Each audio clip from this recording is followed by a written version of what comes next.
afternoon. My name is Lauren Moore, and I decided to do my speech on the story of Hitler's rise to power. I wanted to start my speech off with a quote from author John Boyne from his story, The Boy in the Striped Pajamas. What exactly was the difference? He asked himself. Who decided which people wore striped pajamas and which wore uniforms? You know, I think it's incredibly difficult to understand how a once homeless man, homeless failed artist, could eventually become Fuhrer and Chancellor of Germany. Born in Brno, Austria on April 20th, 1889, I don't think anyone was prepared for the despair and the destruction that was to come caused by one man. At age 18, Hitler moved from Austria to Vienna, where as a struggling artist he actually failed to gain admission to the Academy of Fine Arts in Vienna. I think Vienna is where he gained a lot of his anti-Semitic and nationalist theories, and he was largely influenced by one man in particular, Lars von Lieberfels, who was a former monk and also the founder of the magazine Austera, in which he published his anti-Semitic and racist theories.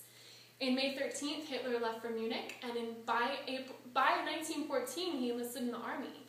While in the army, he fought on the Western Forefront and was actually awarded the Iron Cross for bravery, which I think is ironic because I don't think that, people associate Hitler with bravery.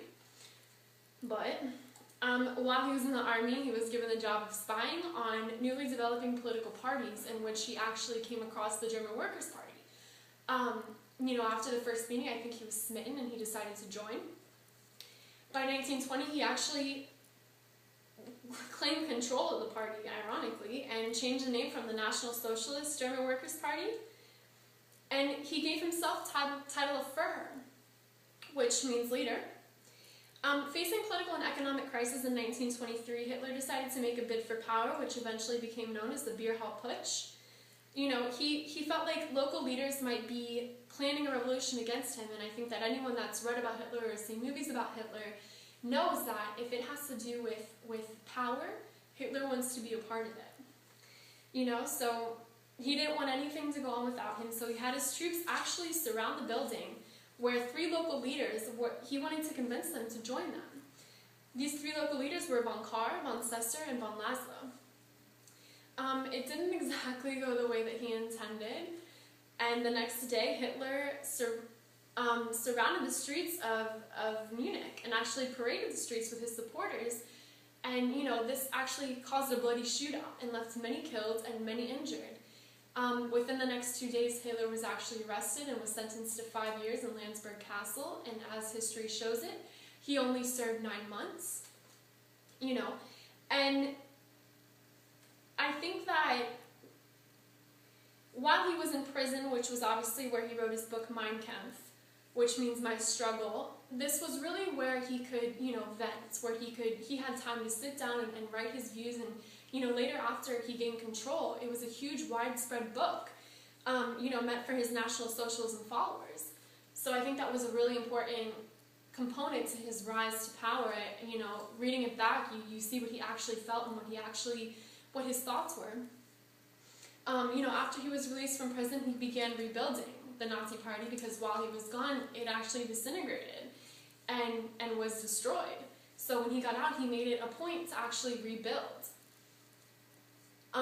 He began reorganizing when he got out, and he really wanted to wait for the perfect time to gain control of Germany.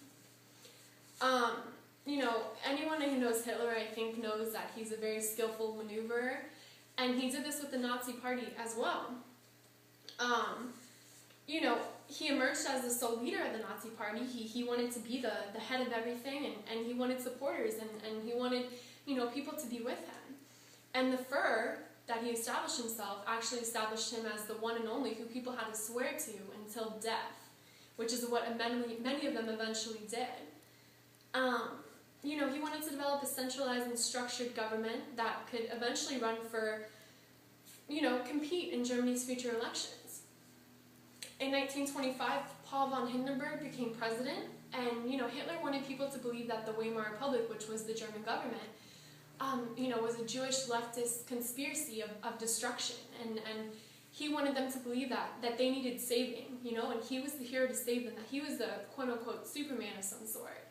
So, the party propaganda that he used proved extremely effective at winning over students, veterans, professional groups, women, men, all these people devoted themselves to the Nazi Party, and this actually helped it grow tremendously from 27,000 in 1925 to 108,000 in 1929.